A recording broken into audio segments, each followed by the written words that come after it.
Hubo un día en la historia de Israel en que el silencio del cielo se rompió con una decisión que cambiaría el destino de toda una nación. Un pueblo cansado de la incertidumbre pidió un rey. No un juez. No un libertador pasajero. Querían un trono, una corona, una figura visible que marchara delante de ellos. Y en medio de esa tensión entre el deseo humano y el propósito eterno de Dios, un hombre de apariencia imponente, pero de corazón todavía tembloroso, fue llamado para ocupar un lugar que parecía demasiado grande para sus hombros. Ese hombre era Saúl. Pero esta no es solo la historia de un rey elegido, es la historia de cómo Dios confirma su palabra, transforma corazones y revela que ningún llamado divino puede sostenerse solo con apariencia externa.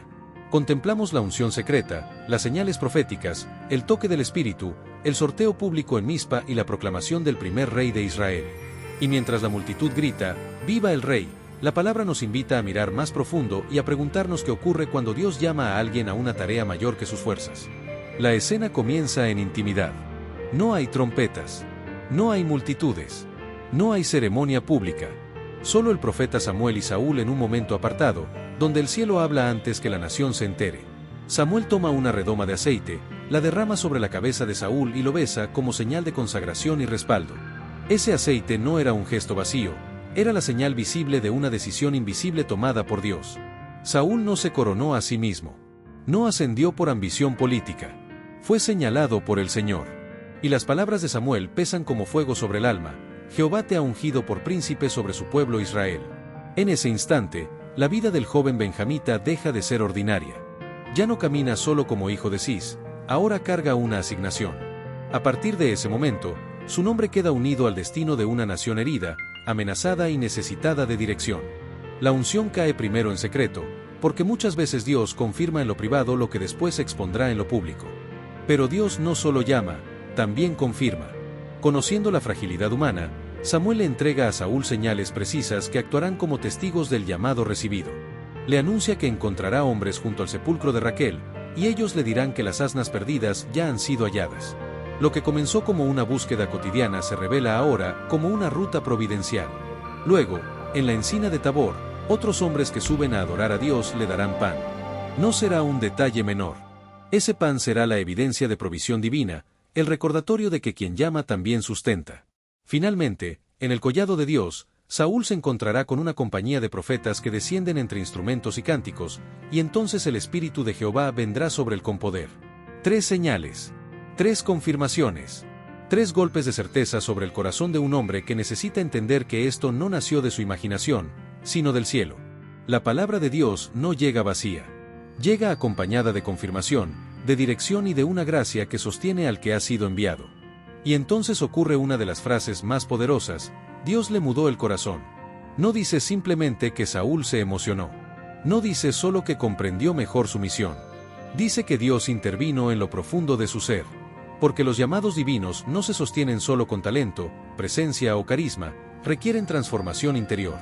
El hombre que había salido buscando asnas ahora llevaba dentro una alteración espiritual. El corazón nuevo no era perfección definitiva, pero sí capacidad para responder al momento que Dios estaba abriendo delante de él. ¿Cuántas veces queremos una plataforma sin pedir un corazón transformado? ¿Cuántas veces anhelamos la asignación sin pasar por el proceso interior? Pero el Señor, antes de exponer a Saúl frente al pueblo, trabaja en su interior. Ese es el orden divino: primero el corazón, luego la responsabilidad. Primero la obra escondida, luego la escena pública.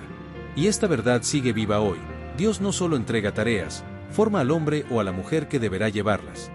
Cuando Saúl llega al collado de Dios, la escena adquiere un tono sobrenatural. Desciende una compañía de profetas con salterio, pandero, flauta y arpa. Hay sonido, movimiento, proclamación. Y de repente, el Espíritu de Dios viene con poder sobre Saúl, y él profetiza en medio de ellos. Los que antes lo conocían quedan asombrados. La pregunta corre de boca en boca como un eco imposible: ¿también Saúl entre los profetas? El muchacho reservado, el hombre de búsqueda ordinaria, ahora está envuelto en una manifestación que supera su pasado. Esta escena no significa que Saúl se convirtiera en profeta por oficio, sino que Dios estaba dando una señal visible de su poder sobre él. El cielo mismo estaba marcando públicamente al que había sido ungido en secreto. Y aquí hay una enseñanza profunda: cuando Dios toca a alguien, ni los que lo conocieron antes pueden seguir mirándolo de la misma manera. El Espíritu Santo rompe etiquetas humanas. El Señor toma lo común y le imprime propósito.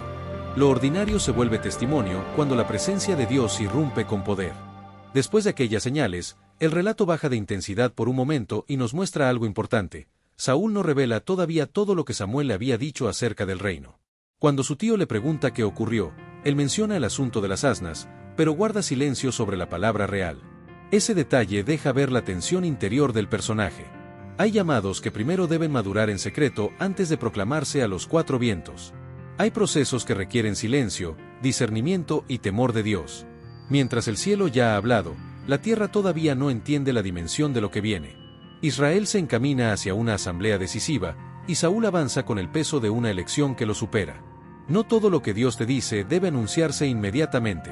A veces, la obediencia también consiste en guardar, meditar y esperar el momento señalado para que la promesa se manifieste delante de todos. Entonces Samuel convoca al pueblo en Mizpa. Las tribus se reúnen. El aire está cargado de expectativa, pero también de una verdad incómoda. Antes de presentar al rey, Samuel recuerda algo que no debe olvidarse. Fue Dios quien libró a Israel de sus enemigos y de todas sus aflicciones, pero el pueblo pidió un rey como las demás naciones. En medio de la ceremonia, hay una advertencia espiritual. La monarquía nace, sí, pero no sin dejar al descubierto la tendencia humana a buscar seguridad visible en vez de reposar plenamente en el gobierno de Dios. Mizpa es más que un acto político, es un espejo del corazón colectivo de Israel. Allí se entrecruzan el permiso divino, la fragilidad humana y la soberanía del Señor, que incluso usa decisiones imperfectas para conducir la historia hacia sus propósitos. Samuel no romantiza el momento, lo enmarca con verdad. Porque toda nueva etapa necesita ser interpretada a la luz de la obediencia, y no solo del entusiasmo popular. Llega entonces el momento decisivo. Las tribus pasan una a una, y la suerte va estrechando el círculo hasta señalar a Benjamín, luego a la familia correspondiente, y finalmente a Saúl. Lo que había sido dicho en privado, ahora se confirma en público.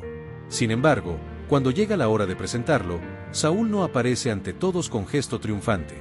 Está escondido entre el bagaje. ¡Qué escena tan humana y tan reveladora! El elegido de Dios, oculto entre los enseres, abrumado tal vez por el peso del momento. No es difícil imaginar el temblor en su pecho. La elección es clara, pero la inseguridad también. Y ahí aparece una de las tensiones más profundas del liderazgo espiritual. Ser llamado no significa sentirse suficiente. Dios puede elegir a alguien que todavía tiembla. Puede señalar a quien sabe que no basta por sí mismo.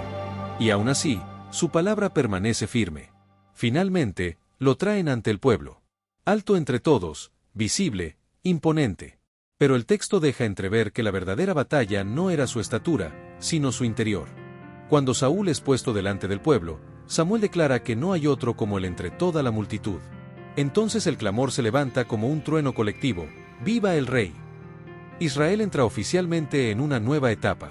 La monarquía ya no es expectativa, es realidad. Samuel escribe las leyes del reino, las deja delante de Jehová y despide al pueblo. Algunos hombres valientes, tocados por Dios, acompañan a Saúl. Otros, en cambio, lo desprecian y preguntan con ironía cómo podría salvarlos aquel hombre. Así comienza su reinado, entre la aclamación y la sospecha, entre la honra y el desprecio, entre seguidores conmovidos por Dios y voces que siembran duda. Y Saúl, por ahora, calla. Ese silencio inicial también comunica algo. Al comienzo hay prudencia, contención, paciencia. El capítulo no nos presenta un final cómodo, sino un arranque cargado de señales, tensiones y posibilidades. Un rey ha sido elegido, pero la historia apenas comienza. La palabra nos enseña que Dios puede llamar a personas que no se sienten listas, pero jamás las deja sin confirmación. Saúl recibió palabra, señales y respaldo espiritual. Sin embargo, este capítulo también nos recuerda que la unción externa no reemplaza la necesidad de una obediencia constante. Dios puede cambiar un corazón para una asignación, pero la permanencia en el propósito exige humildad, dependencia y fidelidad continua.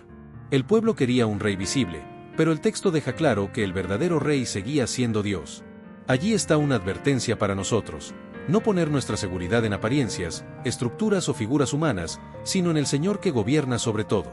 También vemos que el llamado divino puede comenzar en secreto, crecer en procesos internos y manifestarse públicamente solo en el tiempo correcto. Si Dios te ha hablado, no desprecies las pequeñas confirmaciones. Si sientes temor ante una tarea grande, recuerda que el Señor puede fortalecer el corazón antes de exponerte a la responsabilidad. Y si hoy estás esperando dirección, Aprende de Saúl en este punto inicial de su historia, recibe la palabra, honra el proceso, permanece sensible al Espíritu y no olvides nunca que toda verdadera autoridad nace bajo la soberanía de Dios.